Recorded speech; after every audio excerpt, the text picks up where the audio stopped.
El corazón delator. Es cierto, siempre he sido nervioso, muy nervioso, terriblemente nervioso. Pero ¿por qué afirman ustedes que estoy loco? La enfermedad había agudizado mis sentidos, en vez de destruirlos o embotarlos. Y mi oído era el más agudo de todos. Oía todo lo que puede oírse en la tierra y en el cielo. Muchas cosas oí en el infierno. ¿Cómo puedo estar loco entonces? Escuchen y observen con cuánta cordura, con cuánta tranquilidad les cuento mi historia. Me es imposible decir cómo aquella idea me entró en la cabeza por primera vez, pero una vez concebida me acosó noche y día. Yo no perseguía ningún propósito, ni tampoco estaba colérico. Quería mucho al viejo. Jamás me había hecho nada malo. Jamás me insultó. Su dinero no me interesaba. Me parece que fue su ojo. Sí, eso fue. Tenía un ojo semejante al de un buitre. Un ojo celeste y velado por una tela. Cada vez que lo clavaba en mí, se me helaba la sangre. Y así, poco a poco, muy gradualmente, me fui decidiendo a matar al viejo y librarme de aquel ojo para siempre. Presten atención ahora. Ustedes me toman por loco, pero los locos no saben nada. En cambio, si hubieran podido verme, si hubieran podido ver con qué habilidad procedí, con qué cuidado, con qué previsión, con qué disimulo me puse a la obra. Jamás fui más amable con el viejo que la semana antes de matarlo. Todas las noches, hacia las 12, hacía yo girar el picaporte de su puerta y la abría. Tan suavemente. Y entonces, cuando la abertura era lo bastante grande para pasar la cabeza, levantaba una linterna sorda, cerrada, completamente cerrada, de manera que no se viera ninguna luz, y tras ella pasaba la cabeza. Ustedes se hubieran reído al ver cuán astutamente pasaba la cabeza. La movía lentamente, muy, muy lentamente, a fin de no perturbar el sueño del viejo. Me llevaba una hora entera introducir completamente la cabeza por la abertura de la puerta, hasta verlo tendido en su cama. ¿Es que un loco hubiera sido tan prudente como yo? Y entonces, cuando tenía la cabeza completamente dentro del cuarto, abría la linterna cautelosamente. ¡Oh, tan cautelosamente! Sí, cautelosamente iba abriendo la linterna, pues crujían las bisagras. La iba abriendo lo suficiente para que un solo rayo de luz cayera sobre el ojo de buitre. Y eso lo hice durante 7 largas noches. Cada noche, a las 12. Pero siempre encontré el ojo cerrado. Y por eso me era imposible cumplir mi obra, porque no era el viejo quien me irritaba, sino el mal del ojo. Y por la mañana, apenas iniciado el día, entraba sin miedo en su habitación y le hablaba resueltamente, llamándole por su nombre con voz cordial y preguntándole cómo había pasado la noche. Ya ven ustedes que tendría que haber sido un viejo muy astuto para sospechar que todas las noches, justamente a las 12, iba yo a mirarle mientras dormía. Al llegar la 8ª noche, procedí con mayor cautela que de costumbre al abrir la puerta. El minutero de un reloj se mueve con más rapidez de lo que se movía mi mano. Jamás antes de aquella noche había sentido el alcance de mis facultades, de mi sagacidad. Apenas lograba contener mi impresión de triunfo. Pensar que estaba ahí, abriendo poco a poco la puerta y que él ni siquiera soñaba con mis secretas intenciones o pensamientos. Me reí entre dientes ante esa idea y quizá me oyó, porque le sentí moverse repentinamente en la cama como si se sobresaltara. Ustedes pensarán que me eché hacia atrás, pero no. Su cuarto estaba tan negro como la brea, ya que el viejo cerraba completamente las persianas por miedo a los ladrones. Yo sabía que le era imposible distinguir la apertura de la puerta y seguía empujando suavemente, suavemente. Había ya pasado la cabeza y me disponía a abrir la linterna cuando mi pulgar resbaló en el cierre metálico y el viejo se enderezó en el lecho gritando: ¿Quién está ahí? Permanecí inmóvil sin decir palabra. Durante 1 hora entera no moví un solo músculo y en todo ese tiempo no oí que volviera a tenderse en la cama. Seguía sentado, escuchando, tal como yo lo había hecho noche tras noche, mientras escuchaba en la pared los taladros cuyo sonido anuncia la muerte. Oí de pronto un leve quejido y supe que era el quejido que nace del terror. No expresaba dolor o pena.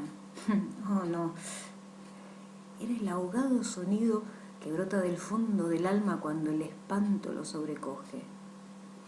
Bien conocía yo ese sonido. Muchas noches, justamente a las 12, cuando el mundo entero dormía, surgió de mi pecho, ahondando con su espantoso eco los terrores que me enloquecían.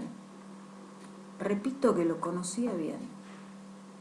Comprendí lo que estaba sintiendo el viejo y le tuve lástima, aunque me reía en el fondo de mi corazón. Comprendí que había estado despierto desde el primer leve ruido, cuando se movió en la cama.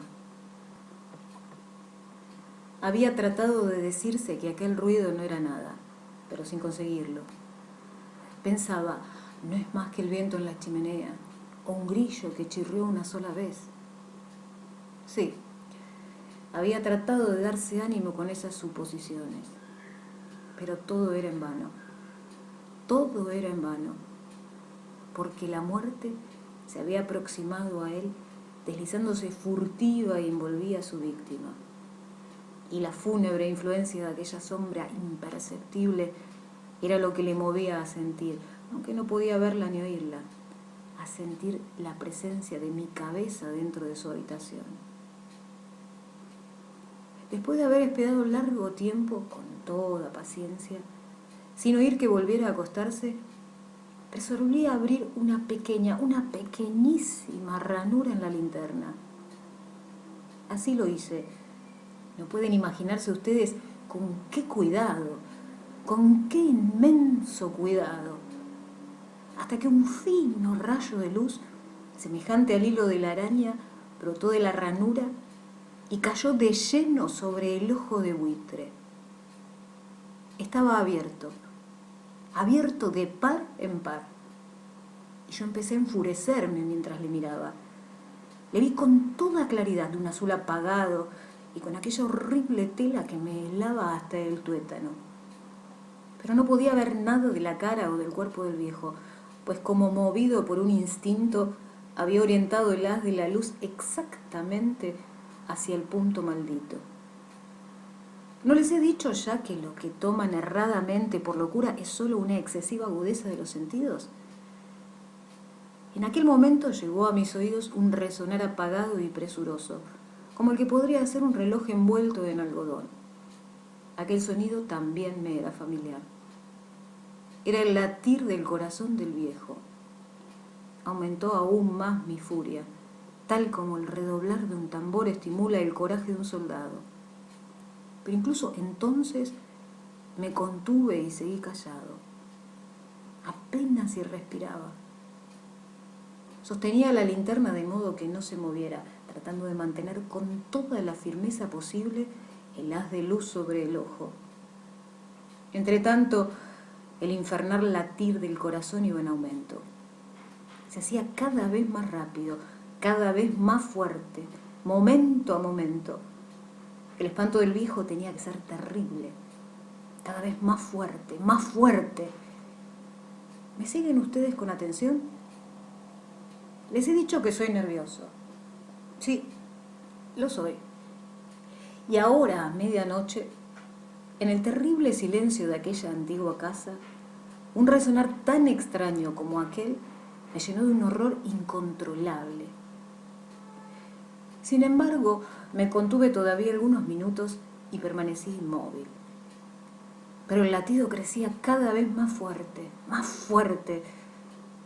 Me pareció que aquel corazón iba a estallar y una nueva ansiedad se apoderó de mí. Algún vecino podía escuchar aquel sonido. La hora del viejo había sonado. Lanzando un alarido, abrí del todo la linterna y me precipité en la habitación. El viejo clamó una vez, nada más que una vez. Me bastó un segundo para arrojarle al suelo y echarle encima el pesado colchón. Sonreí alegremente al ver lo fácil que me había resultado todo. Pero durante varios minutos el corazón siguió latiendo con un sonido ahogado. Claro que no me preocupaba, pues nadie podría escucharlo a través de las paredes. Cesó por fin de latir. El viejo había muerto. Levanté el colchón y examiné el cadáver. Sí, estaba muerto, completamente muerto. Apoyé la mano sobre el corazón y la mantuve así largo tiempo. No se sentía el menor latido. El viejo estaba bien muerto. Su ojo no volvería a molestarme. Si ustedes continúan tomándome por loco, dejarán de hacerlo cuando les describa las astutas precauciones que adopté para esconder el cadáver.